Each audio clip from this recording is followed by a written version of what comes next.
Hi everyone, and welcome back to my kitchen. I am back with a brand new dessert recipe for you guys today, and I'm going to show you how to make strawberry rhubarb jam two different ways. And I absolutely love this jam. It's tart, it's sweet, it's so delicious. You can use it for filling cakes, topping cheesecakes, spread it on your morning toast or pancakes. It's just such a great tasting jam. I'm going to show you how to make it two different ways. So the first one is just a standard freezer jam that you could place into your refrigerator or into the freezer. I'm also going to show you how to make a conventional jam, canning it into little glass jars. Let's get started and I'll show you just how easy this is to make. And I'm going to start this recipe off with my fruit, of course. So I have about 6 stalks of rhubarb. When you're purchasing rhubarb at the store, make sure it's really nice and firm. You don't want any limp rhubarb. I've washed that, and I also have a little carton of strawberries that I've washed. I'm going to dice this fruit first, and then we'll place it into our pot.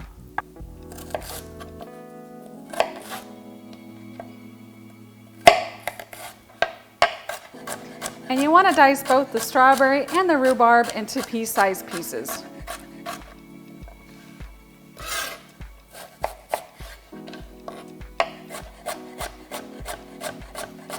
And I'm going to transfer my diced rhubarb into my pot, but before I do that, I'm actually going to measure it out just to have a good ratio of fruit to sugar. And then if you're going to make a traditional type of jam that's canned, you want to have the right proportion of pectin in there as well. And I'm going to do the same with my strawberries, dice them into pea-sized pieces.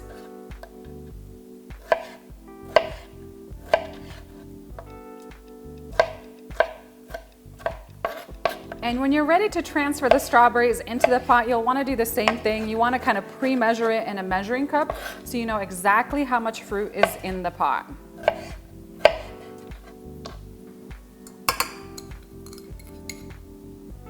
And I ended up with 6 cups of fruit, so I have 3 cups of diced rhubarb and 3 cups of diced strawberries.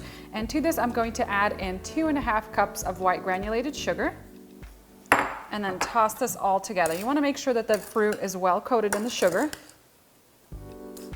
And you'll only need this next ingredient if you're going to make a traditional canned type of jam. So I'm going to be using some liquid pectin. There's also powdered forms. There's different strengths of pectin. This one is for a regular sugar amount, and I'm going to need about 1.5 ounces. Now, most of these packages have a little like instruction, little measurement for how much of it you'll need, how many cups of berries, how much sugar you'll need, and all that great information. So I picked this one up at Walmart, and they're pretty reasonably priced there too. So I'm just going to measure out the amount I need, and we're going to add this into the jam. I'm going to pour that liquid pectin right in, and the pectin is really going to help thicken the jam as it cools. And now I'm ready to cook this jam. So I'm going to turn the heat up to a medium high, and I'm going to stir in that pectin that I just added. Now, if you're making this as a freezer or refrigerator jam, you don't necessarily have to add the pectin in there, but it really helps thicken up the jam a little bit, especially because rhubarb tends to be a little bit more watery, as well as the strawberry. So I'm going to bring this mixture up to a simmer. And while my jam is cooking away and coming up to a simmer, I'm going to sterilize my jars and lids. And I recommend doing this regardless if you're going to preserve the jam or if you're just going to place it into the refrigerator. So I have the lids here in a small bowl, and I'm going to pour it over with some boiling water. I'm just going to let that sit. And I'm also going to sanitize the inside of the jars as well. You could just do this over a sink. I'm going to do it over a bowl here to show you guys. So just pour the hot water in there and just swirl it around, tip it around so that all of it is sterilized. You want to be really careful because the glass is going to get extremely hot, so don't burn yourself. You want to do this really carefully. I usually do this a couple times. Just swirl it in there, tip it around, and I'm going to set it onto a clean towel upside down so that water can run out. All right, my jam just came up to a boil, so I'm going to turn the heat down to a medium low and let this simmer away for at least 10 minutes. And after about 3 to 4 minutes of simmering the jam, I'm going to go around the edge of the pot here and just kind of skim off this foam that forms from the fruit. Just gonna discard it into a separate bowl. And my jam is just about done cooking. I have about 30 seconds left on my timer. I'm gonna go around the edges of the pot one more time, skim off any foam, and then we'll be ready to pour this into our jars. All right, let's do this. My jam is ready. I'm ready to pour it into my jars. I'm going to grab my jar. I have a little ladle here, and you wanna try to pour the jam into your jar as carefully as you can.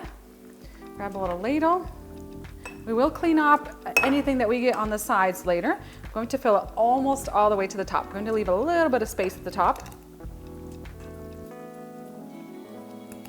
I'm going to grab a little paper towel. I'm going to wipe up the rim as much as I can. Get rid of any jam that got in there. I'm going to use my tongs to dig out one of my lids. I'm going to drop it right on top. Grab a screw top and seal it tightly. And we're going to invert it onto our counter. And when you invert the jam onto the countertop, what it does is it creates a seal. So as the jam cooks, that lid is going to be pulled shut and it's going to be preserved. So I'm going to let that stand. Usually I let the jam stand for about 2 to 3, even 4 days sometimes, to make sure that you get a really tight fit. All right, filling up an extra little jar here. I ended up having to go for a 4th jar out of my pantry. So if you're making this as a freezer jam, what you want to do is actually let the jam cool down so it's at room temperature, and then pour it into plastic containers that won't break or shatter while it's in the freezer. You can use these little glass jars if you want to place it into the refrigerator.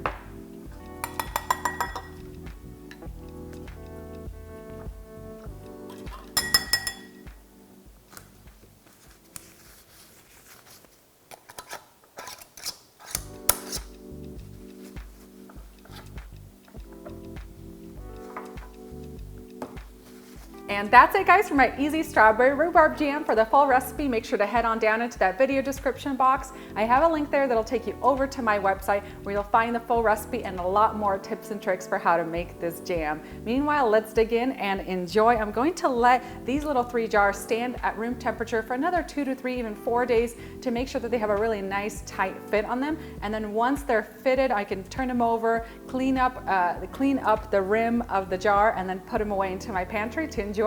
This one I'm going to keep in my refrigerator. I have a little bit of toasted English muffin here with some butter on it.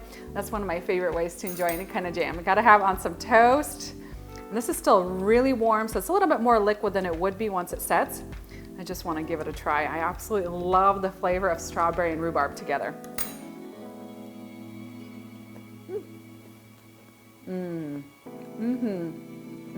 This strawberry jam is just so delicious. I love the sweetness from the strawberries, and then you have a little bit of that tanginess from the rhubarb, and combined together they create one incredible tasting jam. You can use this jam for filling cakes on top of your pancakes, on toast, on crepes, you name it.